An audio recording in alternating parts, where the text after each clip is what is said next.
This program is made possible in part by Cerisi Conlon LLP, protecting the future and using the law as a force for good in both the courtroom and our communities. Online at cerisiconlon.com.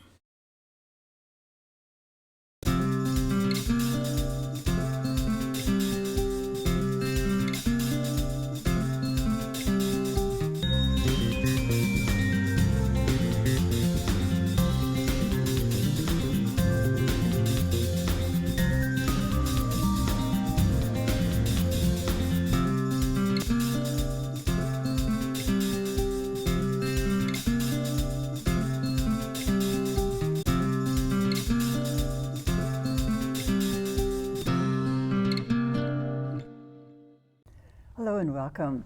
I'm with one of my favorite guests tonight. I'm with Tina Feigal, who is a parent educator, a parent coach, and a coach's coach. We're going to talk tonight about a whole bunch of things related to children and kids, parenting, of course, and kind of a Q&A, but we're going to start talking about the effects of the pandemic on our kids. And if you're like me, you've been running into so many friends and relatives whose kids are still not quite where they would hope to be because of the disruption, really, in the last 2 years. So we'll ask Tina about that, about perfectionism, about punishment, all kinds of things. Well, we were just talking, she's author as well as a coach, and I want to just share with you before I let her jump in here. She's written a book back a few years ago called Present Moment Parenting, and it's a wonderful book. I have learned so much reading it as a grandmother. I wish I'd had it years ago. And the subtitle says a lot. It is The Guide to a Peaceful Life with Your Intense Child. And I think a lot of you know what intense child means, right? Well, welcome back. Thank you, Mary. It's just such a pleasure to be here with you. Well, it's great to have you back. We're going to try and maximize our half hour here. The pandemic. It's really just something we're still dealing with, but at least kids are back in school now.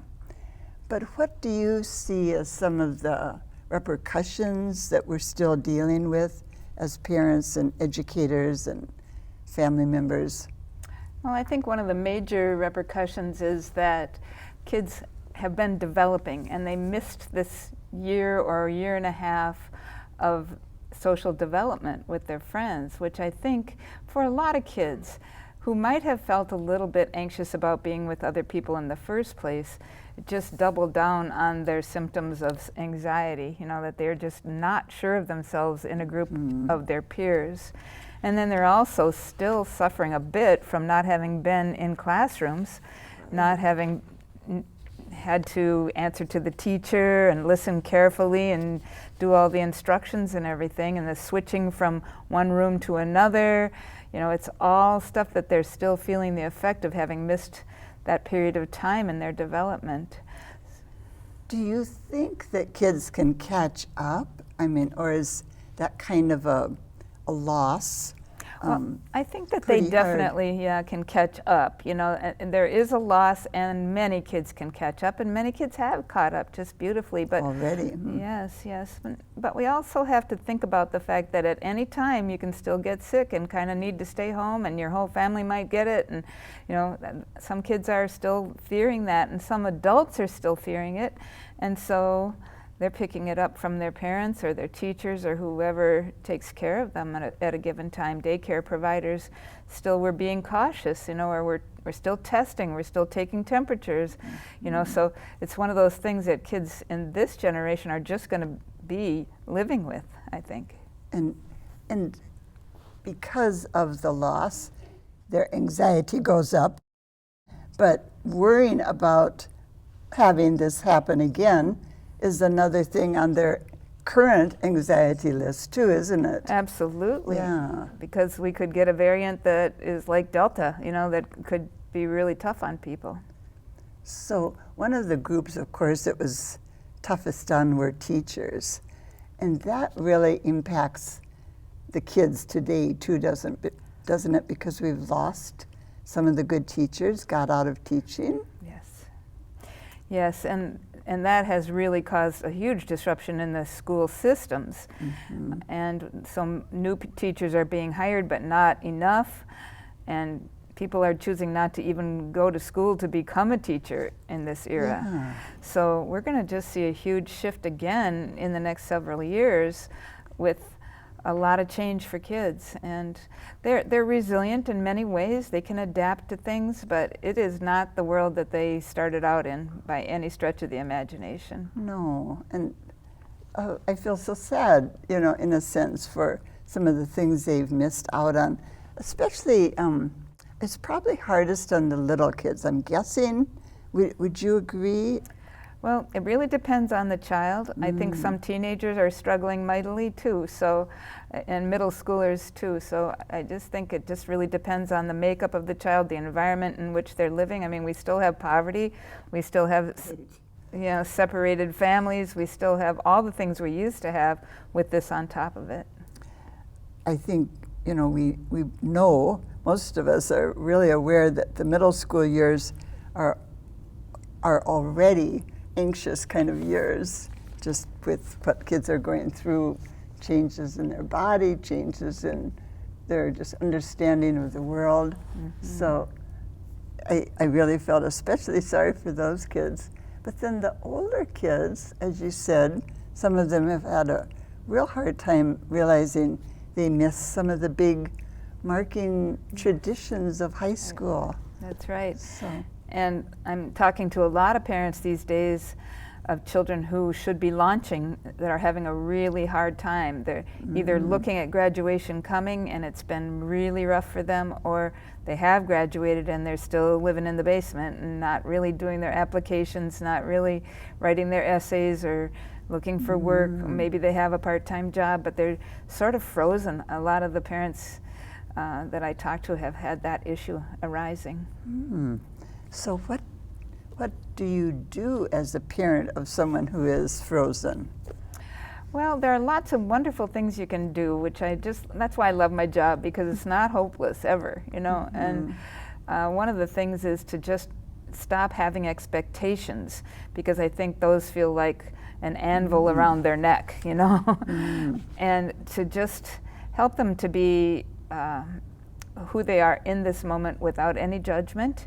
And it seems funny because parents think, well, I got to keep pushing them to do the applications. I got to keep pushing them to think about what their future is going to be like.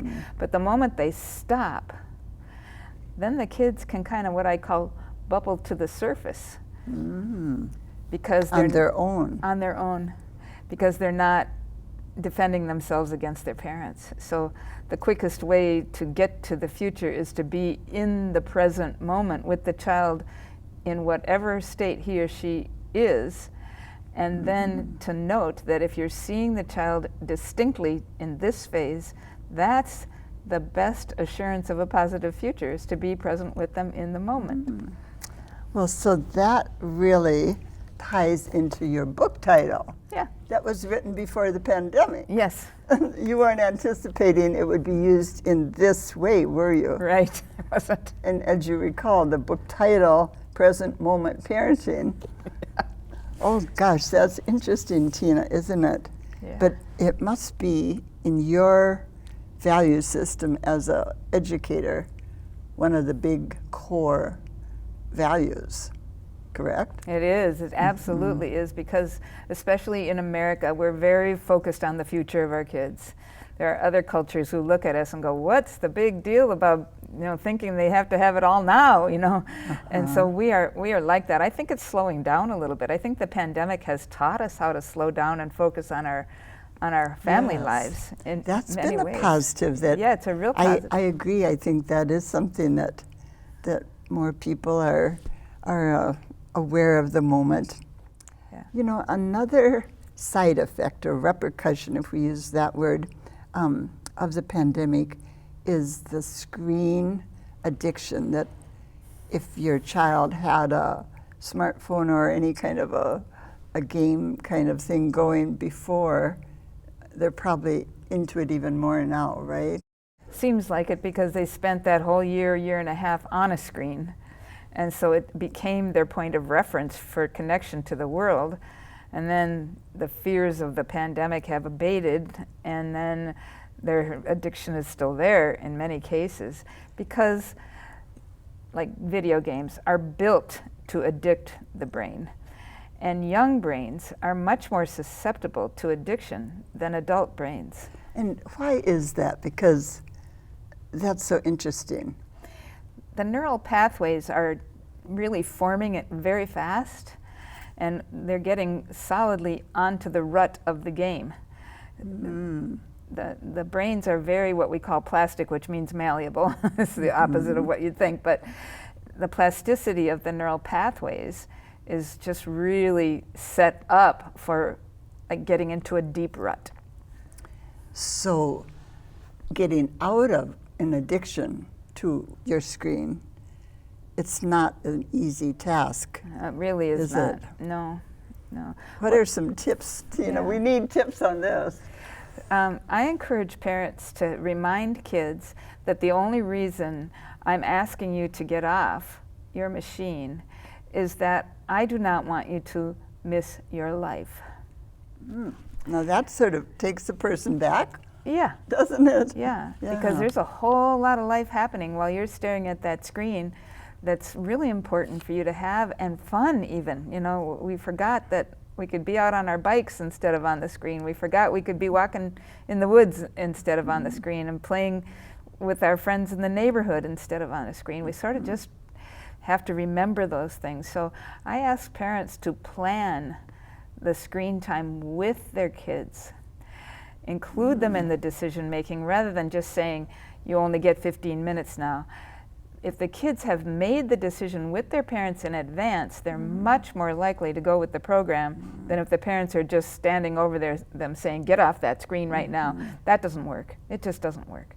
So, but including them in the decision-making process is much more powerful. I like that. I mean, that makes a lot of sense. Then the child or teenager has a sense of control Absolutely. over the process, right?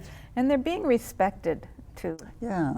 And Alfred Adler, who was the father of a lot of the therapy that happens in the world right now, said that children should be regarded as equals to their parents, not in life experience, but in their need to be respected. And I think we got into authoritarianism to the point where we lost that truth, but we need it back now. And you also wrote something that I was thinking a lot about. You said that we expect children often to be like small adults, Yep. and they're not. They haven't gotten all that learning, obviously, but I think there are expectations that are so unrealistic. There are, Parents and- yeah, they really are. And I came up with a new phrase about this recently. You know how we talk about white privilege in our society right now, and we're just not conscious of it until somebody calls it to our attention, that, you know, white privilege is operating in our culture all the time. So I got a new phrase, and it's called brain privilege. So what does that mean? Adults think that everybody around them should have the same kind of brain that they have, should be able to think at the same capacity that they can think. And that is just not the case, because the part of the brain that is geared toward rational thought and problem solving is called the prefrontal cortex. It's right here behind the forehead. And it's fully developed at age 23 in females and 25 in males. So there's a long road ahead for that rational part of the brain to develop. But we think that 6-year-old should be able to just make a rational decision right now, you know, because they can talk, you know, they can talk, so they should be able to think the way I think, right? Well, that, yeah, 23 and 25. Yeah. I heard someone say not too long ago that adolescence now is extended to 27. Wow. And perhaps because of the prefrontal Yes. lobe Yes. being not ready to jump off earlier. Right. And if kids have had any kind of trauma or have ADHD, for instance, or high anxiety, that can slow the development down. So it's not 25, it's 27 or 28, or, you know, it could be much That longer makes depending sense. on their life experiences. That makes sense. Some kids did wonderfully during the pandemic.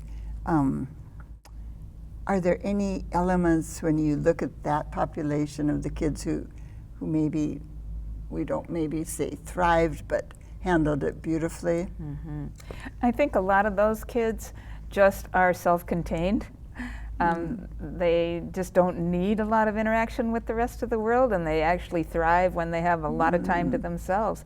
You might say introverts, you know, just do better without all those other kids bugging them. You know? And they could just listen to the teacher on the screen, give the assignment, and just carry it out and feel just great about it and get it done quickly, and then they've got the rest of the day to do what they want to do. You know, those are the kids who can So thrive. maybe a little more communication or control. Yes. So a little more control Yep. over their schedule, over their lives then Yeah. too, right? Yes. Oh, interesting. Well, I want to shift gears. We could talk about the pandemic and its repercussions a long time, but I want to also get some other tips from you about things that I hear people talking about. And one is perfectionism. Kids who are maybe putting off doing their homework partly because they want to do it so perfectly that it throws them in terms of, I don't have time to do it now, and they get all, you know, confused about it. What can you help us understand about perfectionism, Tina? Well, I often see perfectionism in very bright kids. It's sort of like those two things go hand in hand, because they've always been able to take care of whatever was in front of them very easily, and then they get challenged by something that is new to them, and if they can't do it perfectly the right time, the first time, they throw it away. And they get frustrated and that kind of thing. So very bright kids really do often suffer from perfectionism as part of just the way they're wired. What can parents do to kind of alleviate some of that strong desire to do it so perfectly? To really understand and feed back to the child, you know, you feel as if it has to be done perfectly or it's no good. That's just like a reflective listening phrase to really see the child. And when we see the child, they relax, and then their ability to be rational comes on board. So we have to really focus on seeing them in the present moment. And then to talk about the mistakes the parents make. Because, you know, or to make mistakes in front of the kids, like turn the wrong way on the way home or something, and just go, oh, here's how I'm going to handle that. Because parents don't think to set the example of a mistake always is going to happen, and here's how I dealt with it. They don't take the conversation to here's to the next kind of understanding point, huh? Right. Well, that's a good idea. So it wouldn't have to be anything even akin to a homework assignment that you made the mistake on as a family member who's with the child. Right. But anything that's what the child catches. And they often do catch the things that we do wrong too, Yes, don't they? right. And I like to use the phrase, mistakes are our teachers. You know, so when I make a mistake, all I get out of that is I'm not a bad person. I just learned I want to do it differently the next time. You want to join me in that? Well, that's beautiful. I have a quote too from Thoreau, of all people, who said, I will paraphrase a little, but I believe his quote was something like, failure is only failure if we don't learn from it and take something away, you know, positive from it. Right. And that's freeing too, I think, to hear that. Yep. So, well, that's all interesting. I want to jump and ask you about punishment. I saw an article in the paper recently about physical punishment. And I hadn't seen one of those for quite a while because I think we've gotten away from that as a culture, probably pretty much. But what does punishment mean to you, and is it effective? Does it vary from family to family, child to child? What works? Well, a lot of times people equate the word punishment with discipline, you know? Right. And what I like to point out to people is the root word of discipline is teaching. It's not paying the child back for the wrong thing they did. So punishment, in my mind, is retribution in many ways. And what does that teach kids? It teaches them retribution because they're learning from us all the time. So when a child makes a mistake, I really am a big advocate of do-overs rather than a punishment.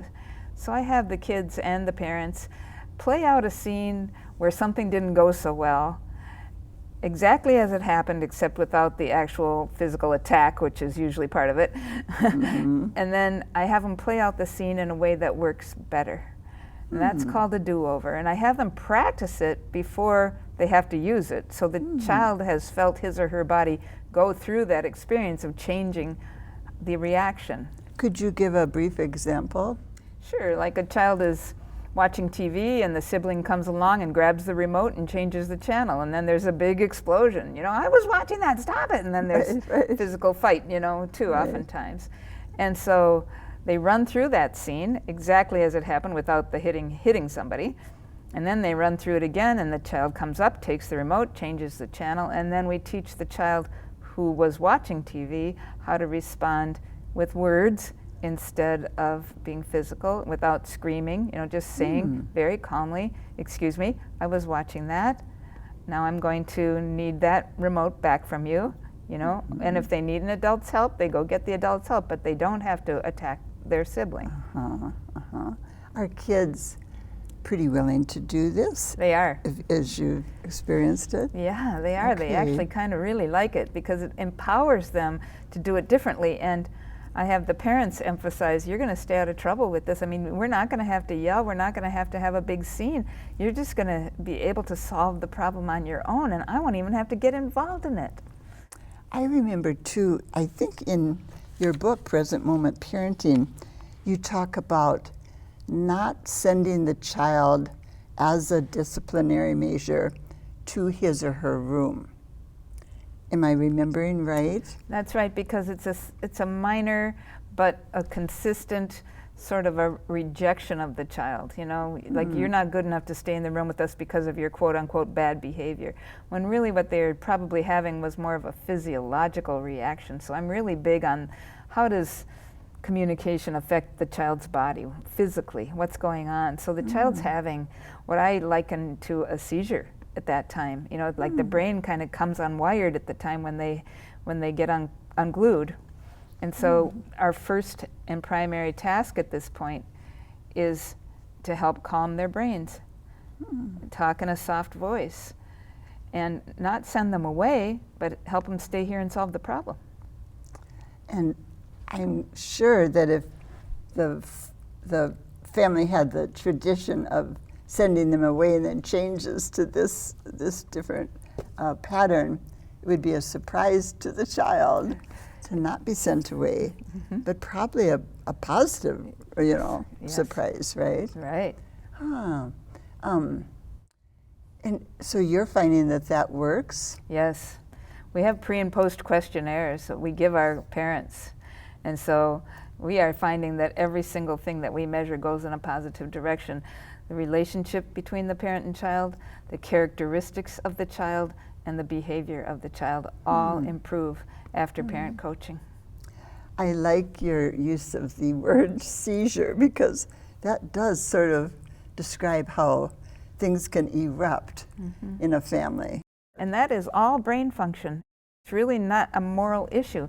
People tend to make it a moral issue because that's how they were raised, right? Right. But it's really not. And the more we can see that it's a brain function issue, it's actually an organ called the amygdala firing that says, you're not safe now. You're not safe when your sister just came and did something to you that you didn't like.